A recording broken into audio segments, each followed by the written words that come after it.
बिस्मिल्लाहिर्रहमानिर्रहीम। अल्लाहुम्मा सल्लि अला सय्यिदिना व मौलाना मुहम्मद व अला आलि सय्यिदिना व मौलाना मुहम्मद व बारिक वसल्लिम वसल्लु अलैहि। मुहतरम नाज़रीन व सामिईन, अस्सलामु अलैकुम व रहमतुल्लाहि व बरकातुहू।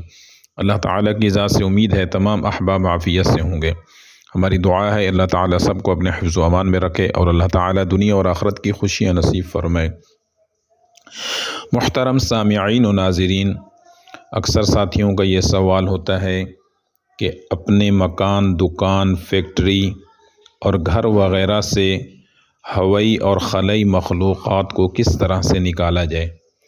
हवाई और खलाई मखलूक़ात का डेरा अगर घर में है, हवाई और खलाई मखलूक़ात का डेरा अगर मकान या किसी प्लाट के ऊपर है, तो उनको वहाँ से कौन सा ऐसा तरीक़ा है कि जिससे भगाया जाए और वो चले जाएं, बग़ैर किसी रिएक्शन के, बग़ैर किसी नुकसान के और बग़ैर हमें तंग किए वो जगह छोड़ दें।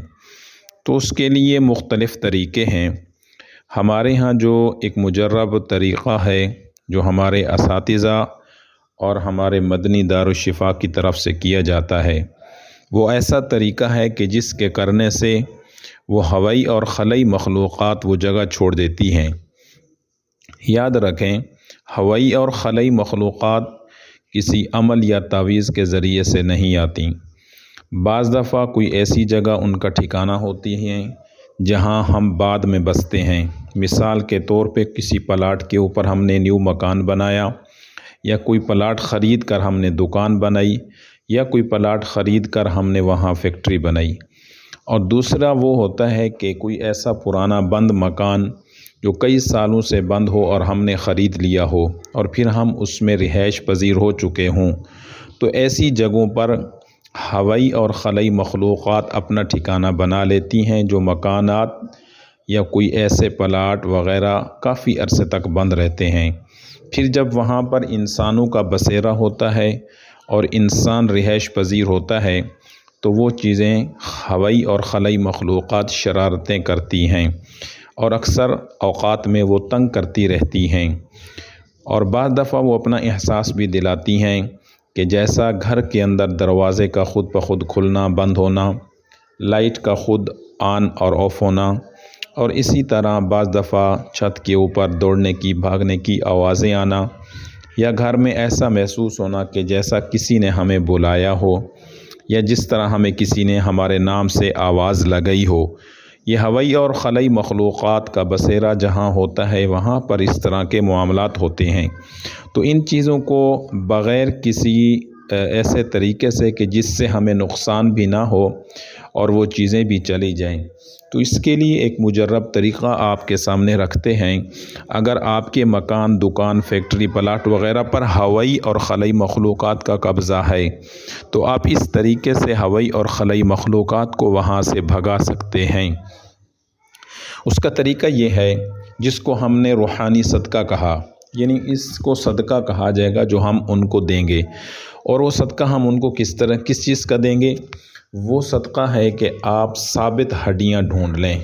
मिसाल के तौर पे रान की हड्डी साबित, बकरे की, जानवर की, ऊँट की, किसी भी चीज़ की, बड़े जानवर की, हलाल जानवर की हड्डियाँ हों, या इसी तरह से कोई गोश्त वग़ैरह आप बनवाएं और उसमें जो हड्डी हो उसको सालिम, सही, साबित आप निकाल लें, उसको तोड़ना नहीं है।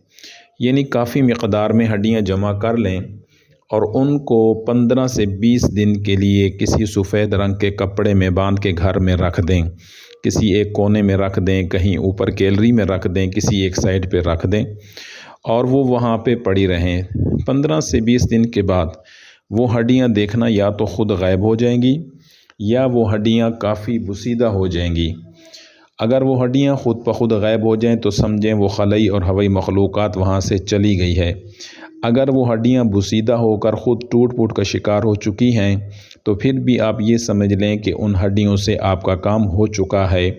अब वो अगर पड़ी हुई हड्डियाँ मौजूद हैं, तो उन हड्डियों को आप ले जाके किसी जंगल के अंदर जहाँ पर ज़्यादा दरख्त, घने दरख्त हों, बेशक किसी आबादी में भी हों, कोई मसला नहीं है, तो उन हड्डियों को बमाए कपड़ा वहाँ पर जाके फेंक दें।